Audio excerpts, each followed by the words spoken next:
Rome, a legendary empire that has endured for millennia. Rome, a legendary empire that has existed for thousands of years, not only through glory but also through profound lessons about humanity and the nature of society. But behind those victories and defeats lies a larger, deeper story about the evolution of the human mind. What mankind builds is also what they lose. This is not just a story of wars and glory, but also a journey of self-discovery, a confrontation with the inner darkness, and decisions that shape destiny. Carl Jung once said, "Man cannot discover new oceans unless he has the courage to lose sight of the shore." The story of the Roman Empire is not just history, it is also a journey of confronting oneself, between great historical events and the darkness, between enduring values and the inevitable collapse. Let us, step by step, delve into every corner of this story to better understand the greatness and inevitable failures of an empire. These lessons are not just for the past, but also for us today. Part 1. The Origins of Rome, a journey of finding the self through myth. The story of Rome begins not just from history, but from a great myth about the birth of an empire, from two abandoned children by the riverbank, who were later saved and nurtured by a she-wolf, eventually founding a mighty city. These children, Romulus and Remus, are living symbols of an inner struggle, representations of life and death, brotherly love and betrayal, the thirst for power and the desire to build an empire. The lesson that Rome offers is not only about glorious victories or successful conquests, but, more profoundly, about the journey of self-discovery. In Carl Gustav Jung's view, myths are not merely fairy tales or fictions of ancient generations. Jung believed that myth is the purest and most impressive expression of the unconscious mind. The story of Romulus and Remus is a part of the collective unconscious, a symbol of what we seek in life: identity, power, and creativity. It is the confrontation with oneself, with the subconscious self, from which a strong self can be built to withstand the harsh challenges of life. On the banks of the Tiber River, the twin brothers were saved by a she-wolf. In a situation of abandonment, being nurtured by a wild creature was not just about survival, but also a powerful metaphor for the formation of primal values, the raw power of humanity. This was the first confrontation with the wild, with the uncharted world outside. Carl Jung, in Man and His Symbols, said, "The unconscious is the source of the imaginative, creative, and spiritual faculties of the human mind. Thus, the image of the she-wolf, a wild creature capable of nurturing the two children, was not merely a natural phenomenon, but also a profound symbol of the intersection between humans and their wild instincts, an inseparable part of every individual that would later empower them to rise strong." However, in Rome's journey of growth, not everything was built on pure nurturing or love. As Romulus and Remus grew, they sought to build a great city, but an inevitable conflict arose between them, leading to the death of Remus, the only brother Romulus ever had. This was the defining moment in the history of Rome, where the struggle between the individual self and the collective self, between kinship and power, between love and betrayal, led to life or death decisions. Jung once asserted, "What we do not face in our lives will be encountered in the future as fate." The betrayal between the two brothers, part of this foundational story, not only reflects the power struggle in the external world, but also the internal struggle within each individual between different parts of the self. After Remus's death, Romulus became the founder of the city of Rome in 753 BCE, beginning the construction of a mighty empire. But it was not from harmony that Rome rose, but from conflict. Rome grew from challenges, from decisive actions, and at times, from painful choices. The kidnapping of the Sabine women to solve the city's shortage of women was not merely the act of a thief, but also reflected a thirst for power, the building of a society through forced decisions. This is a symbolic act that reflects how humans, in the process of building society, sometimes have to face difficult decisions and sacrifices they cannot avoid. Carl Jung said, "The way you think, the way you feel, the way you behave, they shape your identity." The actions of Romulus and the later kings were the results of internal thoughts and emotions, actions that might lead to suffering but were also necessary steps in building a mighty empire. In the early days of building Rome, under the rule of 7 kings, the city gradually developed, but the challenges never ceased. Each king contributed to the city's expansion and development, but they also faced crises, resistance, and painful deaths. This is a journey of growth, an ongoing process of transformation, from instability and crises to stability and prosperity. Carl Jung observed in psychological aspects of the self that the self is not something ready-made, but something in continuous formation through choice of action. This is clearly shown through each phase of Rome's development, from its difficult beginnings to when the city grew into one of the greatest empires in the world. Thus, the story of Rome is not just the history of an empire, but the history of inner struggles in every human being, a journey of confronting the self, the inner darkness, to build a powerful society. It is not only a lesson in facing and conquering external challenges, but also a lesson in conquering the inner self, overcoming the darker parts of the soul to achieve lasting prosperity. And as Carl Jung said, "He who looks outside dreams, he who looks inside awakes." Rome began from a myth, from a miraculous survival, from difficult and sometimes painful decisions, but it is these very elements that contributed to the creation of an immortal empire. Just as in every human journey, one must sometimes overcome challenges, suffering, and loss to find one's own path. Part 2: The Fall of the Monarchy and the Formation of the Roman Republic, the shift from darkness to light. After Rome's turbulent early days, when the city had just begun to emerge from the womb of nature and shoulder the heavy responsibility of history, a pivotal moment arrived: the overthrow of the monarchy. Like many other civilizations, Rome could not escape the crises that inevitably arise, where the brutality of unchecked power can lead to the collapse of an entire system.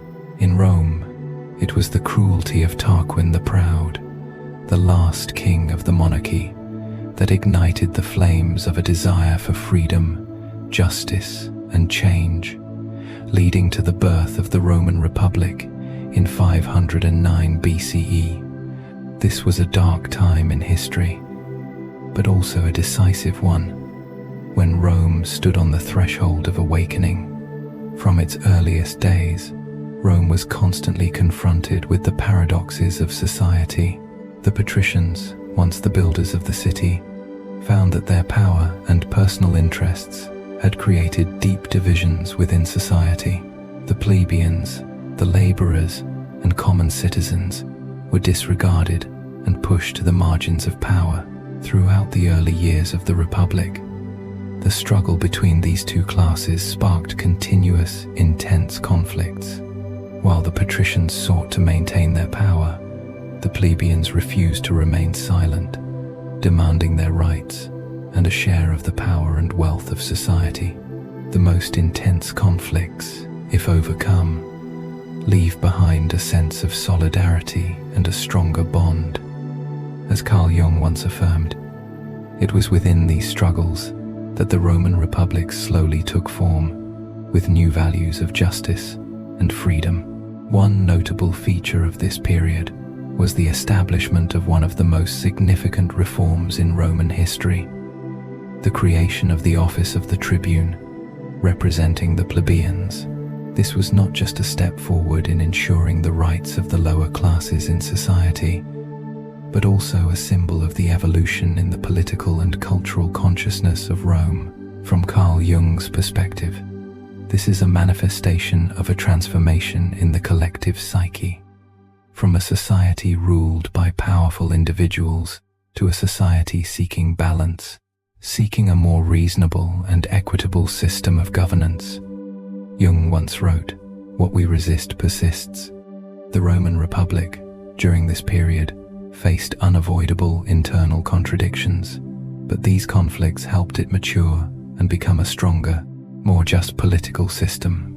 The next step in the formation of the Roman Republic was the introduction of the 12 Tables, one of the most important legal achievements in Roman history.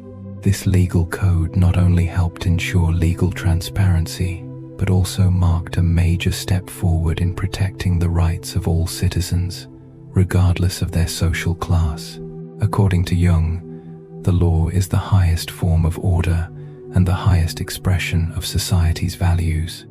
The 12 Tables formed the foundation for a just legal system, where the rights of every citizen were respected and protected.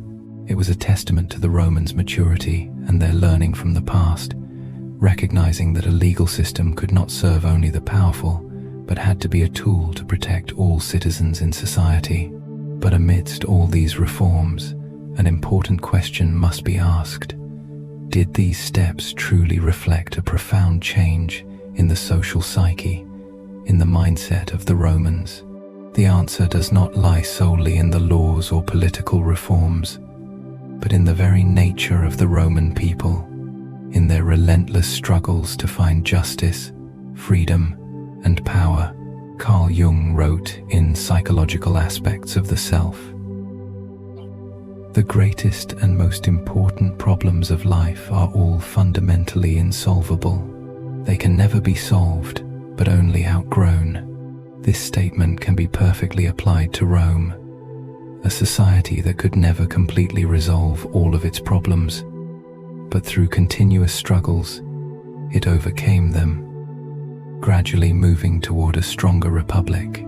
From the analysis above, we can see that the transition from monarchy to the Roman Republic was not just a political change, but a profound transformation in the psyche of the Roman people. They no longer accepted the old rules, the injustices in society, but instead sought to build a more just political system, a society where every citizen had the right to voice their opinions and be protected. This was a process that was neither easy nor bloodless, filled with challenges and strife, but it was within these struggles that Rome found the path to sustainable and stable development. Thus, when we look back at Roman history, we see not just a great empire that lasted for thousands of years, but also a living testament to the process of development and maturation of a society. The conflicts, struggles, and reforms created a Rome that was not only powerful in terms of political might, but also strong in spirit, in perseverance, and in the pursuit of justice. It was through these difficult times, through unrelenting conflict, that the Romans discovered the harmony and change they needed, ultimately building a great empire. In the end, what Rome achieved was not only the result of political reforms or legal codes, but the result of a profound change in the mindset of each individual and the community as a whole. As Jung once said, "We are not what happened to us. We are what we choose to become."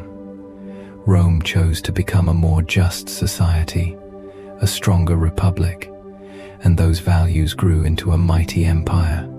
Part 3.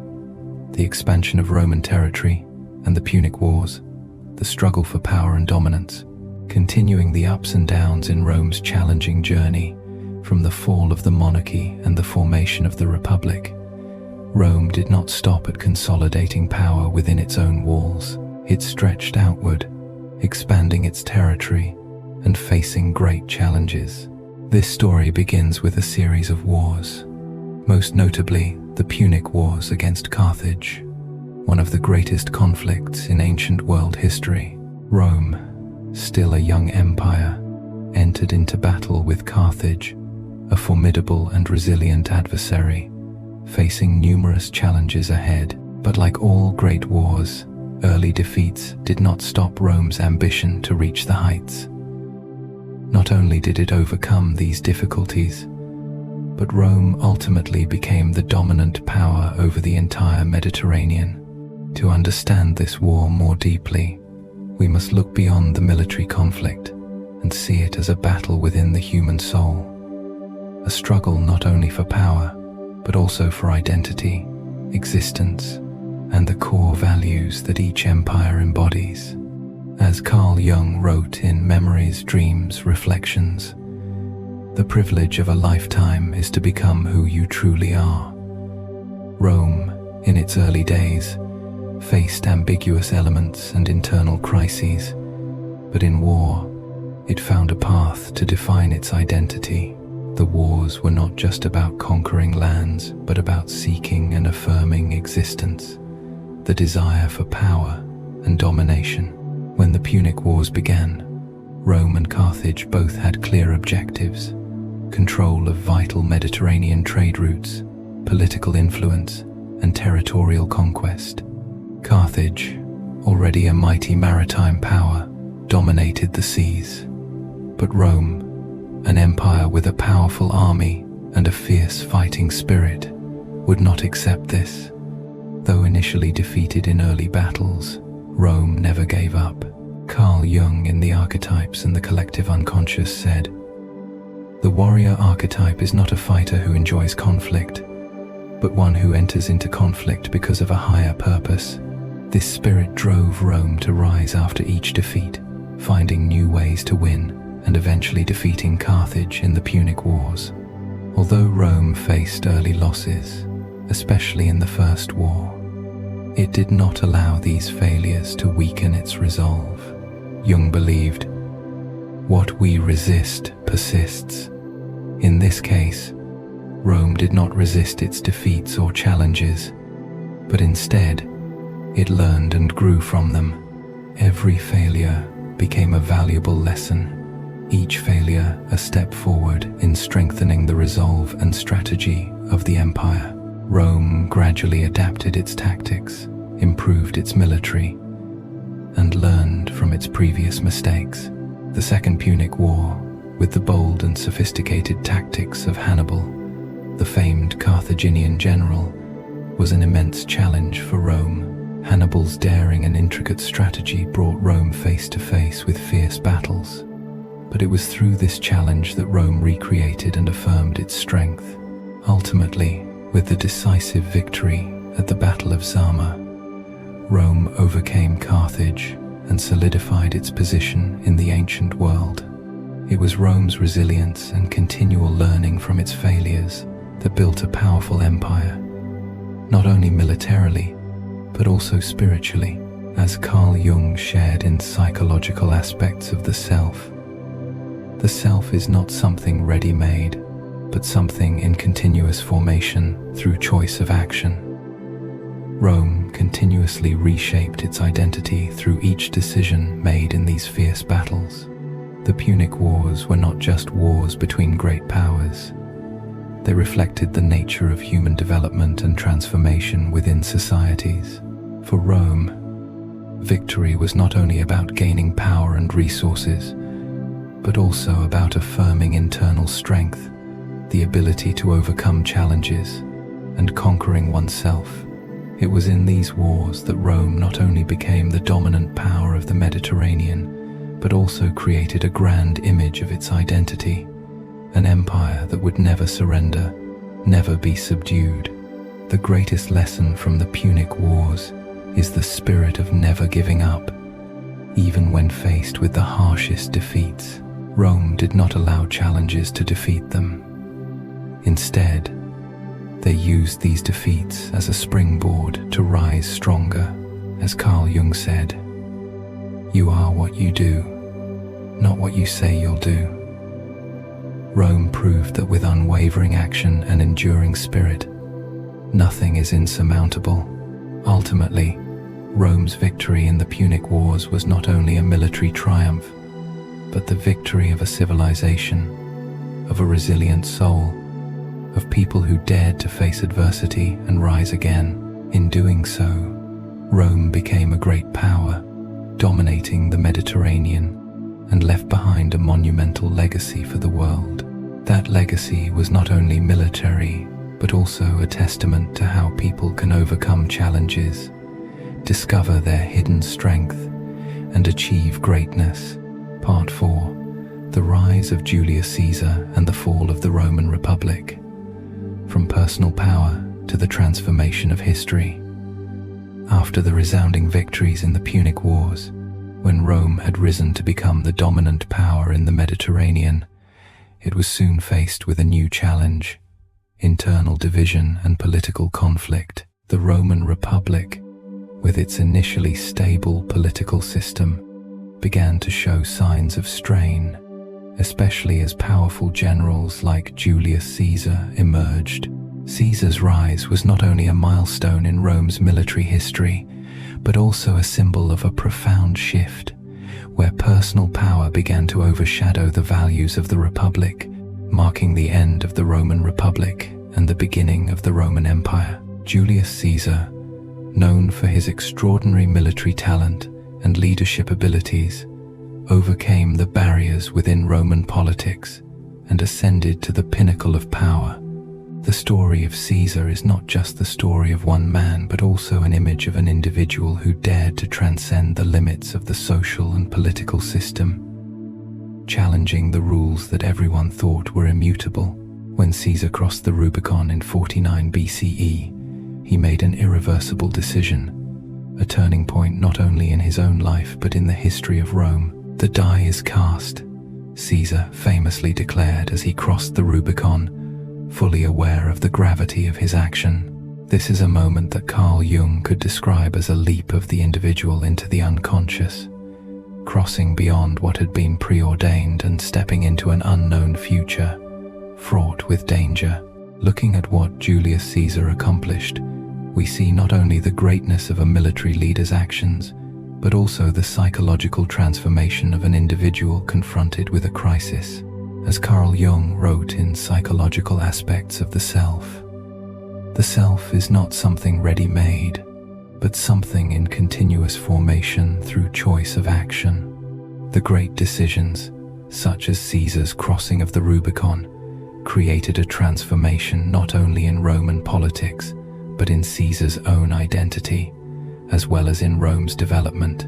The old world of the Roman Republic, with its system of shared power, began to dissolve, making way for a concentrated personal power in the hands of one man. However, the rise of Julius Caesar was not merely a story of power, it was also a story of deep changes in the collective psychology of Rome.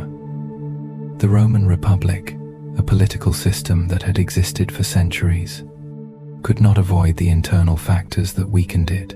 The division between the patricians and plebeians grew ever deeper. The aristocracy, while maintaining power, could no longer offer practical solutions to the problems of society. This was the period in which individuals like Caesar, Pompey, and Crassus, known collectively as the First Triumvirate, took advantage of these conflicts to build their own personal power. As a result, the Roman Republic became fertile ground for the rise of strong leaders, those willing to take decisive action to change the status quo. Julius Caesar, with his military and political genius, became not just a general, but a symbol of transformation within Roman society. The greatest and most important problems of life are all fundamentally insolvable. They can never be solved, but only outgrown, Carl Jung wrote. Caesar overcame problems that the Roman Republic could not resolve, from the division of power to the ongoing conflicts between the social classes. Therefore, the birth of the Roman Empire under Caesar's leadership was not a total collapse, but a step beyond the old structures, seeking a new path, a political rebirth where power was no longer shared but centralized in a single individual. Caesar's story was not just a personal tragedy but a political one. The transition from the Roman Republic to the Roman Empire marked the end of a long-standing political system and the emergence of a new world where personal power became central. However, this power was not a guarantee of stability. It was, in fact, the very cause of conflict. Caesar, despite being a great leader, could not avoid the animosity from the aristocracy and political rivals. Just a few years after becoming the supreme ruler, he was assassinated in 44 BCE, setting off a series of events that led to the end of the Roman Republic and the rise of the empire under Augustus. As Jung said, "The privilege of a lifetime is to become who you truly are." Julius Caesar became his true self through his bold actions, but that very strength of self led to his downfall. Yet, this transformation was not an end, but the beginning of a new chapter in Roman history, where power and leadership no longer resided in a system of shared authority, but in the hands of an individual. Caesar, though dead, lived on in the heart of Rome as a symbol of rebirth and transformation. Thus, the rise of Julius Caesar and the fall of the Roman Republic were not only political events, but pivotal moments in the collective psyche. It is the story of an individual confronting power, change, and difficult decisions. These decisions not only shaped Caesar's life, but also the destiny of Rome. In Caesar's greatness, we see the greatness of internal struggles, the overcoming of external barriers to find the identity of a people, of an empire. Part 5. The Golden Age of the Roman Empire under Augustus: Power, Challenges, and Eternal Legacy. After the fall of the Roman Republic and the rise of Julius Caesar, Rome entered a new era full of ambition and transformation. However, it was during this time, after Caesar's death and the constant political upheavals, that the Roman people witnessed a crucial shift in the empire under the leadership of Augustus, the first emperor who established a strong government system that would endure for centuries. This was the golden age of the Roman Empire, where power was centralized in the hands of one man, yet it brought stability to an empire that had endured numerous crises. Still, behind this grandeur, the Roman Empire was not free from significant challenges. Military pressure from barbarian tribes, internal power struggles, and the rise of Christianity. These elements not only tested the empire's durability, but also raised profound questions about the nature of power, stability, and change in society. As Carl Jung stated in Man and His Symbols, "We cannot change anything unless we accept it. Condemnation does not liberate, it oppresses." In this period, despite the great challenges, Rome had to learn to accept and overcome in order to maintain its power and prosperity. The emergence of Augustus, also known as Octavian, as the leader of this period, was not a coincidence, but the result of prolonged and intense political struggles. After Julius Caesar's death, Augustus overcame significant challenges in his bid for power against formidable opponents like Mark Antony and Cleopatra, ultimately becoming Rome's first emperor. He brought stability with a new political system, establishing Pax Romana, Roman peace, a period that lasted more than 2 centuries, during which the Roman Empire reached the height of prosperity and power. Augustus's reign was not just the ascension of an emperor, but the formation of an unshakable empire, where power was concentrated in a single individual but brought stability to an entire civilization. However, this stability, while a great achievement, did not come without its price. Carl Jung, in The Archetypes and the Collective Unconscious, wrote, The warrior archetype is not a fighter who enjoys conflict, but one who enters into conflict because of a higher purpose. Augustus, as the founder of the Roman Empire, did not seek war or conflict, but he had to face fierce challenges, internal power struggles, military pressure from barbarian tribes on the frontiers, and the rise of new religious movements such as Christianity, which would later profoundly affect the future of the empire. The stability and prosperity that Augustus brought to Rome was not a permanent safeguard against all challenges, but rather the maintenance of a fragile equilibrium. During this period, the Roman Empire began facing threats from barbarian groups outside its borders, such as the Germanic tribes and nomadic peoples. While their strength was not enough to invade Rome, they were powerful enough to shake the empire's frontier regions. Invasions by tribes like the Goths, Vandals, and Huns, although not directly toppling Augustus, sowed the seeds for the long-term weakening of the Western Roman Empire. Jung once said in Psychological Aspects of the Self, "What we resist persists." These external threats were elements that Rome could not entirely solve, despite their vigorous efforts to maintain their power. For Augustus, external pressures were not the only challenge he faced. Inside the empire, internal power struggles continued between generals, noble families, and political factions. While Augustus established a new government system and reduced political infighting, conspiracies and resistance still simmered within the empire. Thus, throughout his reign, Augustus had to contend with leadership challenges, not only within the military, but also in maintaining social order and the consent of the various classes. Additionally, one of the greatest challenges Augustus faced was the rise of Christianity. Though still in its early stages, Christianity began to attract the attention of the people, especially those from lower social classes. Carl Jung, in The Undiscovered Self, wrote, "The most terrifying thing is to accept oneself completely." Christianity, with its message of salvation and love, addressed profound psychological needs within individuals' needs that the Roman regime could not fulfill. Therefore, while Christianity could not immediately overthrow Roman power, it began to gradually raise questions about the nature of power and leadership.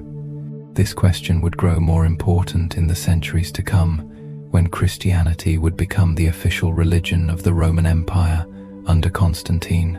Thus, the Golden Age under Augustus's leadership was not a period of perpetual stability, but one filled with challenges, struggles, and uncontrollable factors.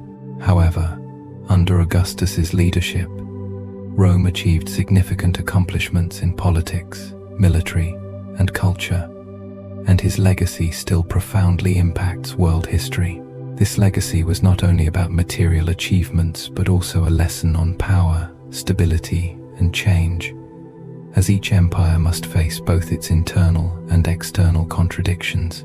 The Golden Age of the Roman Empire under Augustus, though bright and powerful, could not escape the monumental challenges faced by all empires: external pressures and internal resistance. Yet, it was in these challenges that the strength and resilience of Rome were forged, and Augustus's legacy endures in our minds as a reminder of the balance between power and responsibility, between stability and the ongoing change of history. Part 6. The Fall of the Western Roman Empire and the Survival of the Eastern Roman Empire. Byzantine, the eternal legacy of a civilization. From the Golden Age of the Roman Empire under Augustus, when the empire's power and prosperity were consolidated and expanded, to the challenges it faced in the centuries that followed, Roman history has witnessed a long journey filled with both triumphs and declines. The greatness and the decay, though differing in form, both reveal one clear truth. Nothing in this world is eternal, and no empire can last forever, especially when the Western Roman Empire, with all its power and influence, ultimately could not escape its collapse, marking the end of a golden era of ancient civilization. In 1453, the fall of Constantinople, the capital of the Eastern Roman Empire, Byzantine, to the Ottoman forces, marked the end of the Roman Empire. However, as Carl Jung stated in The Archetypes and the Collective Unconscious, the end is where we start from. Even though the Western Roman Empire no longer existed, its legacy continued to live on, serving as an eternal reminder of the power of this civilization and its profound influence on the centuries that followed. This legacy was preserved not only through the Eastern Roman Empire but also through the contributions Rome made to law, culture, and politics, which shaped the foundation of modern Western civilization. The collapse of the Western Roman Empire in the 5th century was not the absolute end of the civilization it represented. In fact, as Jung pointed out, what we resist persists. Although the fall of the Western Roman Empire was inevitable, its core values, law, political structure, and culture continued to endure through the Eastern Roman Empire, influencing all subsequent civilizations. From the streets of Constantinople to the surviving historical monuments, from the Roman legal system to achievements in architecture, art, and language, the legacy of the Roman Empire lives on in every Western culture. This does not mean that the existence of the Eastern Roman Empire, Byzantine, was merely a passive continuation. On the contrary, it was the transformation, the rebirth of a civilization threatened by the constant changes of the world. While the Byzantine Empire was not identical to ancient Rome, it preserved many core elements of the Roman Empire, particularly in safeguarding its cultural, legal, and political heritage. The Eastern Roman Empire preserved the monumental achievements of Roman civilization, especially in the area of law, where the Roman code was revised and maintained for centuries. Roman law remains the foundation for many modern legal systems, from Europe to North America. Moreover, the preservation of Roman civilization is also evident in the continued development of cultural values. Although the Eastern Roman Empire no longer held the same power it once did, its influence in fields like education, literature, and art left a profound mark. Byzantine scholars preserved the works of Roman philosophers, writers, and scientists, while transmitting this knowledge to the Islamic world and the West, contributing to the Renaissance later on. The libraries, academies, and research centers of Constantinople continued to serve as sources of creativity and knowledge for future generations. One of the most notable elements of the Roman legacy is the political principles it left behind. Carl Jung, in Memories, Dreams, Reflections, said, "The privilege of a lifetime is to become who you truly are." The Roman Empire, especially in its Byzantine form, created a political system that many Western nations still use as a model. Principles of power, social governance, and the distribution of authority within the Roman Empire deeply influenced Western political systems, from medieval European nations to modern democratic states. The existence of the Eastern Roman Empire for over 1,000 years after the fall of the Western Roman Empire is a testament to the power of a political system capable of maintaining stability over a long period of time. However, it cannot be denied that the Eastern Roman Empire also faced immense challenges. The fall of Constantinople in 1453 to the Ottoman Turks was one of the most tragic yet defining events in history. In its final years, the Byzantine Empire faced fierce external attacks and internal conflicts between power groups. Yet, in this event, we can also see the reflection of what Jung said in the Red Book. The privilege of a lifetime is to become who you truly are. This is a reminder of the inescapable nature of time and change, the inevitability of the fated ends of every empire and civilization. Nevertheless, the fall of the Roman Empire was not the end of everything. In fact, the legacy of Rome continues to live on in modern Western civilization, in its legal principles, political structures, and cultural foundations, from legal systems, language, architecture, to political institutions. Rome's legacy remains present, deeply influencing nations and societies for centuries. As Jung once said, "We are not what happened to us, we are what we choose to become." And indeed, the legacy of Rome is not just about what has passed, but what we choose to preserve and develop the values and spirit it passed on to the world. With the fall of the Western Roman Empire and the survival of the Eastern Roman Empire, we witness a transfer of civilization, a journey through time that not only leaves us lessons on power and decay, but also on rebirth and regeneration. Though an empire may fall, its legacy continues to live on, and its influence remains present in every society and culture it has touched. The end of the Roman Empire is not just a change in history, but a reminder of the eternal nature of humanistic values, values we can continue to learn from and develop in our modern lives.